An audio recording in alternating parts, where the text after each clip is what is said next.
when the Times says Sunak needs to get a grip, I suspect that what you would say is, don't get a grip. Get your tank off our lawns and let us negotiate eyeball to eyeball with Network Rail and the train operating companies. I think you've nailed it. I think Roger's nailed it as well. Some of this is ideological. I think some people have seen an opportunity in a post-pandemic world to put their view of what industry should do and how they should do it. I find myself in a rather awkward position that I work, or most of my members work in private companies. They work for First Group, they work for Abellio, they work for Trentalia, where they are declaring profits, they are paying dividends to their shareholders, yet the people who work for them haven't had a pay rise for 3 years. Yeah. Surely you think about paying your workers first before declaring a dividend or a profit? Yeah.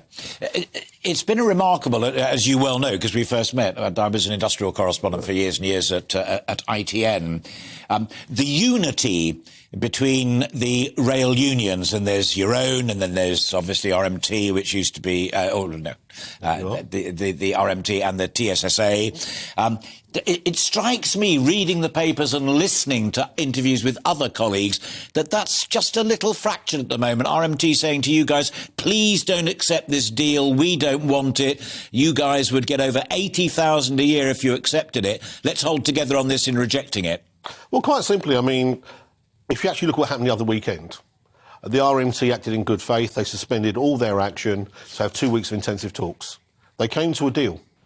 As I understand it, up to the level of Secretary of State had endorsed the deal. And then somebody interfered.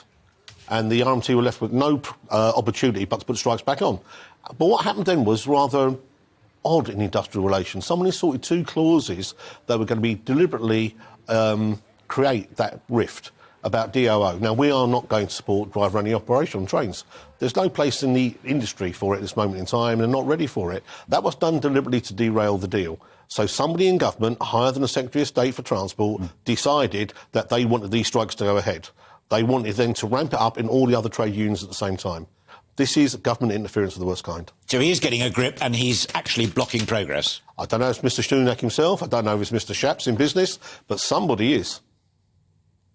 Yeah, because it used to be Shapps before Harper, of course. Oh, yes. Let me put this to you as a general observation.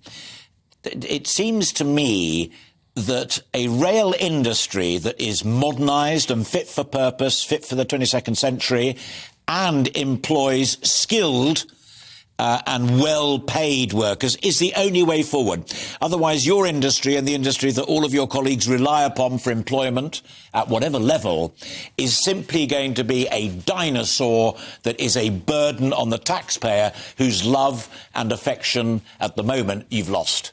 Well, I understand that. I mean, before the pandemic, we were talking about transport poverty. We were talking about people who paid a third of their income because they couldn't live anywhere near where they worked, having to do that to come to work.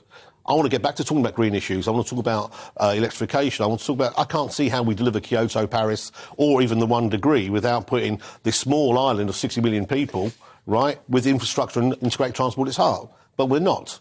And, you know, this isn't just about this year. Rail workers haven't had a pay rise for 3 years. So how many years would we be expected to forego a pay rise before someone would deem it's acceptable? Yeah. And if people want to play the politics of envy and talk about the rates of pay for train drivers, I'm happy to defend that as well.